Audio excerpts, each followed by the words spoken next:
Welcome to Everything's Not Black and White with your hosts, Lala and Brian. Be liquidated. We have to get rid of that. That's a burden. We can barely work this. We can't buy it. It's Dr. Paul. Hello, everybody, and welcome to today's episode. The audio clip you just heard was from former Texas Congressman Ron Paul having what they suspect was a stroke live on his webcast earlier in the month. October, for those of you who don't know, is National Disability Employment Awareness Month, and 2020 also marks the 30th anniversary of the Americans with Disability Act, the ADA, which was signed into law in 1990, which is a civil rights law that protects people who have some form of type of disability, from physical to neurological to sensory. And we are so pleased and honored to have an amazing guest here with us today, Ms. Kelly Studebaker. Hello. And Kelly is awesome, and she has an awesome story. So welcome, Kelly, to the ENBW podcast. Thank you so much. Well, we're glad you're here. Yeah, it's exciting. Yeah, so Kelly, why don't you tell people a little bit about your story and a little bit your journey? So starting from a very young age. I was an acrobatic when I was like kindergarten through my 5th grade year. I was doing acrobatics out in the front yard, and I went inside. It all started from there. I went upstairs, and my brother and my dad were downstairs, and I guess I screamed out, and my dad was like, "Can you go see what's the problem?" And I was having my stroke. It turned into an artery venous malformation. I was born with an anomaly. It was a weak blood vessel broke open in my brain, and they rushed me to the hospital. I had immediate emergency brain surgery to clean up all the blood and stuff and figure out what was going on. And they knew that I had had a stroke, so they put me in a coma for 10 days, and they just wanted to see if I would survive. And the amount of stress I put my family through, like, very hard, but my family stuck by me. I wouldn't be where I am without them. Yeah. They were very supportive. 10 days later, I woke up from my coma, and I couldn't walk, I couldn't talk, I couldn't write, read, nothing. Wow. And then with pediatric strokes, to put that in perspective, how rare it is, they affect 1 in 4,000 newborns and only 3 in 100,000 older children. So what you had is really a phenomenon in itself. I'm a phenomenon. You're phenomenal, I can tell you that. I love it. So when you came out and you said you couldn't do any of the functional things, like, how did you come back from that? How did you heal from that? I worked hard. Yeah. And what age were you when this occurred? 11. 11, okay. 11. So physical therapist, occupational therapist, and speech therapist came in, started, I was at Dayton Children's. They started, working with me. There was a point when I got moved to a regular room. I was in ICU for 10 days. When I got moved to a regular room, they tried to set me up. So my dad was on, I think, my right side, and my mom was on my left side. So they sat me up on bed, and because I hadn't been moving in 10 days, like, I had just fallen to the right side because my muscles had atrophied so bad. Yeah. And because of my stroke, like, this side was not functional. And muscle atrophy is a serious. It doesn't take long. I remember when I was in the hospital, I came home after my cancer treatments, and I was so excited to see my dog. I got down on the floor to pet her. Yeah. and I couldn't get back up. Yeah. I mean, that's how quickly it can. It was a celebration for me when I was finally able to get up off of the floor. Mm-hmm. Like, I practiced that for like 2 years. I was able to go over to my friend's house and sleep in her tent. Yeah. 2 years later. I'm sure your parents were Like, scared to death to let yeah. you venture out Yeah. there too.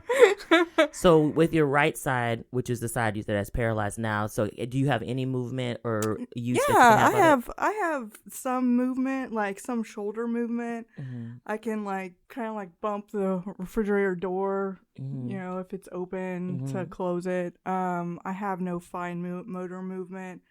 I have to stretch out my fingers, Mm-hmm. which I do on a regular basis. This hand will never really work, so it just kind of hangs out. Mm-hmm. I kind of say that I walk like a zombie because I kind of do. Yeah. But like that's sort of a cool thing if you really, really think about it, because like I've been through a lot of shit, so you know. Yeah. Well, we can appreciate the positive attitude Yeah. because that'll take you far whenever you're trying to Yeah. recover from any kind of illness of this magnitude. Yeah. So when you were young, how did your friends or people at school treat you? Did they treat you the same? Did they kind of help you out? Did they just say, I guess I'll just stop. What did they do? I had the world's best friend, Sarah, and she came to the hospital room every day, and she read me cards from the kids at school. When I moved to Cincinnati, like I was in Dayton, when I moved to Cincinnati, she would come like on the weekends and stuff when she wasn't tied up with like school and stuff like that. But that was really cool. I can remember 4 friends that came and saw me as well. I won't mention their names, but you know who you are. I appreciated that very much. There was a certain number of children that were very, very mean to me because they didn't know how to react, and they were jealous because I was getting attention. Trust me, if I could do it any differently, I would. A lot of people say that they don't see me as disabled, and that's kind of punch in the face. Yes. Because seriously, dude, Yeah. I understand that I've overcome a lot, but the amount of stuff that I've overcome That's right. Needs to be acknowledged. needs to be, yeah. Yeah. Well, I know that, first of all, I applaud your courageousness and your bravery and your fortitude to keep pushing through to make your life the best life that you want to have it as, and not letting anybody stop you. So I love that. I love your energy. You know, I think oftentimes, you know, there's a lot of talk about diversity, equity, and inclusion, and sometimes people forget to include people who have either some mobility, neurological challenges in their conversations. Yeah. You know, and so I love that you're here with us today to talk about it and not shy from it, you know, and people can ask curious questions and be curious and honest and wanting to understand your perspective and not pretend like they don't see you and who you really are. Because I'm a pretty loud person. Me too. I was gonna say, you met my wife. And then because I have a disability, I think that when people look at me, I had a real problem with people staring at me when I was younger. I would wear jeans all the time because when I'm walking a far distance, I wear a brace. And I thought that if I wore jeans, then nobody would recognize what was going on. Yeah. No. No. So now I wear like these almost ridiculous. Right now I have like Doc Martens on, Nightmare Before Christmas socks on, like tights and a schoolgirl skirt because hell yeah, I'm 39. That's exactly right. Be proud and loud, honey. That's how I do it too. I love it. I love it. I think that's wonderful. Well, one of the ways we even got to know you, which is super awesome, is that you are a weightlifter and you were doing strength training with our good friend Carrie Brookins at the Tribal Strength Fitness.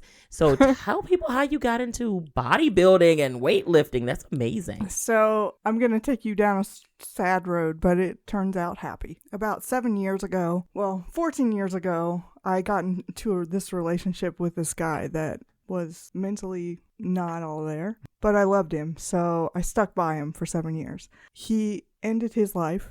He shot himself in the heart with a .22, and I was there, so I found him. So I moved it back home, and I'm like thinking to myself, like, okay, your brain is stronger than you thought, but you have to do something completely different because what you were doing wasn't working for you.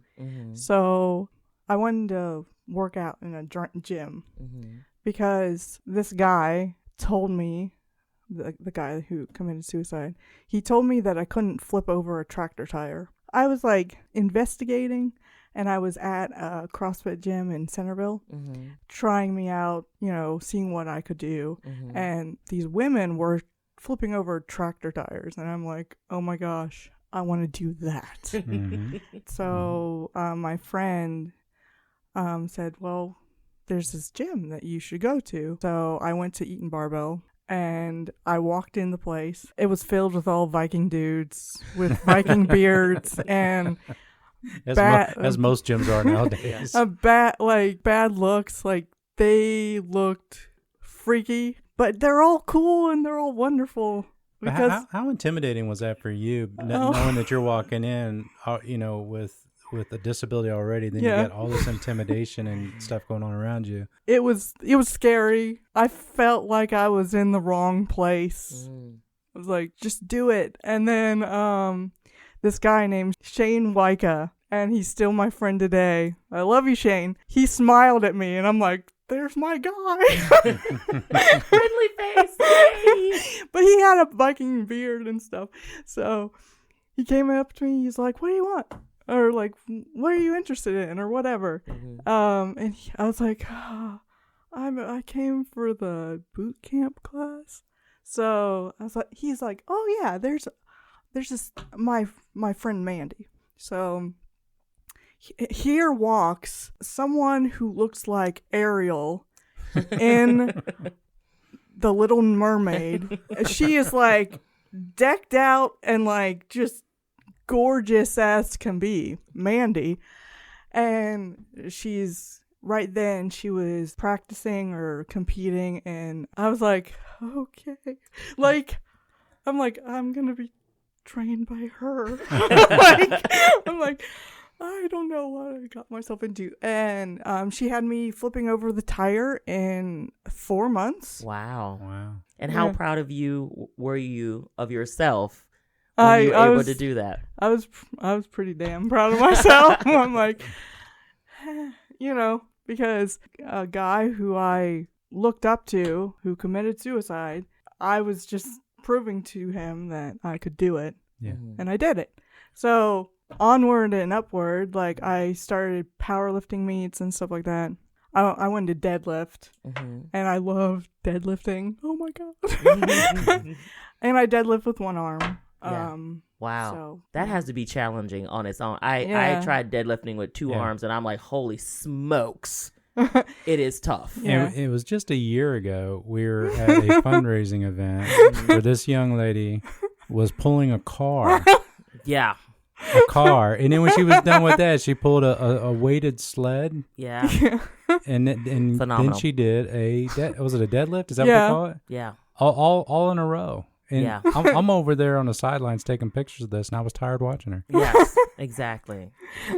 I love it. I love that you think about you want to do something and you do it.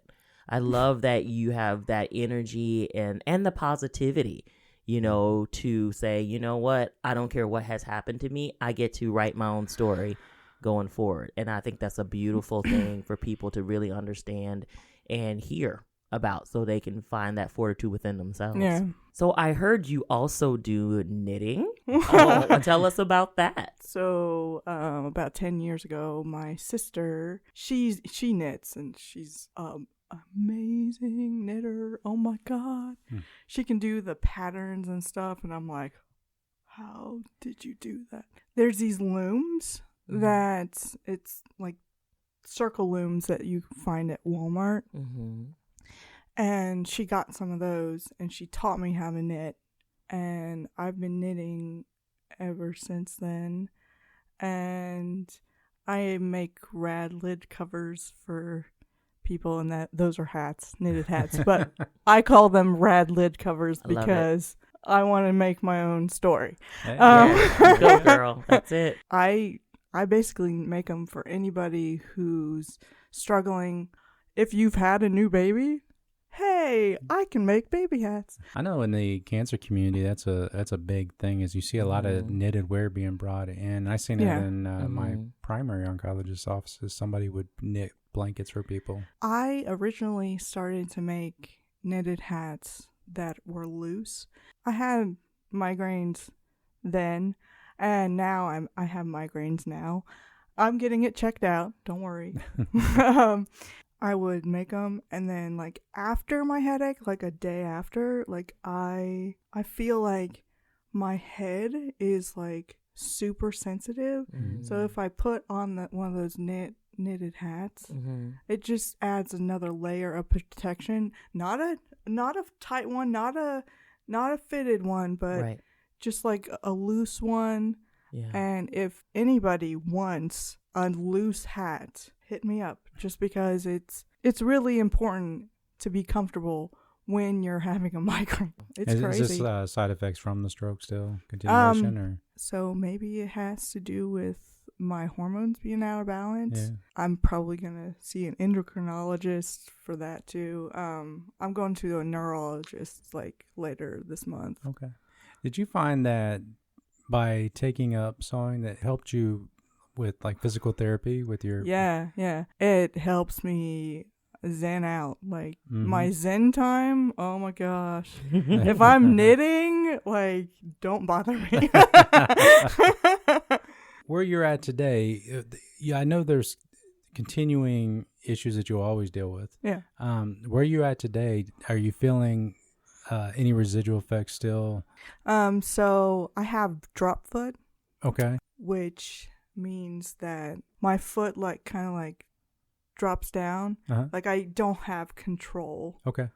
On my right side. I wear combat boots, as sort of like a brace sort of thing. I have a brace. When I'm not wearing combat boots or when I'm not wearing my brace, you can definitely see a difference in me walking. Yeah. But I like to do that. I like to try to, I don't wear my brace or combat boots. Well, I wear combat boots to work. I think you like it for style more. Yeah. I mean, I love my Doc Martens too, and my daughter loves hers. So, I mean, what's not to love, right? It's definitely, like, I definitely have residual effects still to this day. Yeah. And if you don't mind me asking, I know depression is a real issue, especially with stroke victims well into their lives, right after the stroke and well into their lives. How have you been able to deal with that? Staying super busy. I'm not going to say it was depression, because what I learned after the guy who I was dating died, and my best friend died from suicide 2 years ago. Oh, I'm so sorry. What I've learned is I'm not depressed. Okay.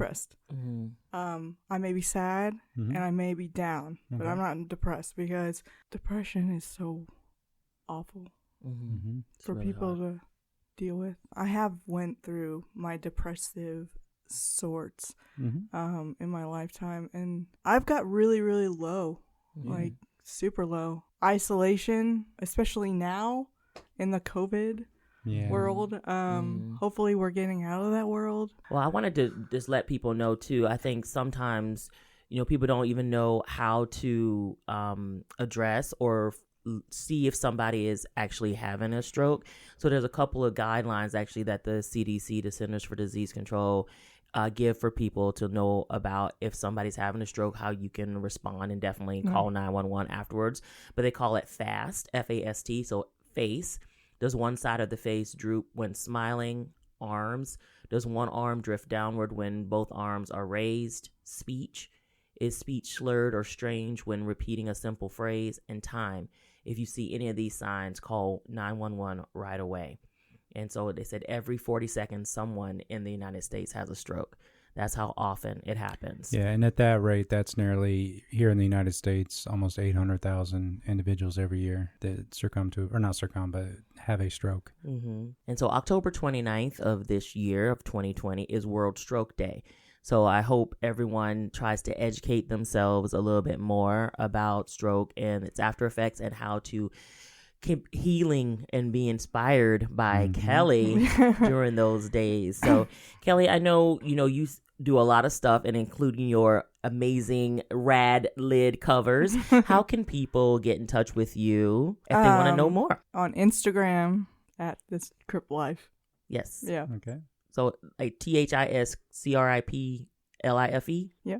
Okay, at This Crip Life. All right, I just want to make sure. I was thinking like, Snoop Dogg Cribs back in the day, like your crib. I was like, gotcha, I got it. Yeah. I'm good on that. If you go to it, you'll be like, oh, that kind of crip. Yeah.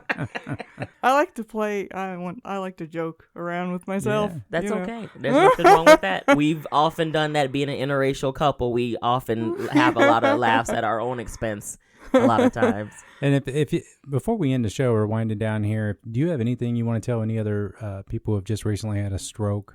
Any kind of words of encouragement or a message you want to give? Be open to new experiences and be curious about life. Great. That's great advice. That's Love great it. advice. Thank you so much for being here with us today, Kelly. You are such a joy and such an inspiration. We really appreciate it. Yeah, such positive energy, and we are glad to have you here. It's been an amazing time. Yep. So thank you all for listening. If you want to get in touch with us, you can follow us on Facebook at Everything Is Not Black and White. And you can also reach out to us via email at enbwpodcast@gmail.com. And with that, we will sign off here, and that's the end of the show. Thank you again for being here. Thank you so much. Thanks, Kelly. Thanks, and everyone. We'll see everybody next Take episode. care of you. See ya. Bye, everybody. All right, bye.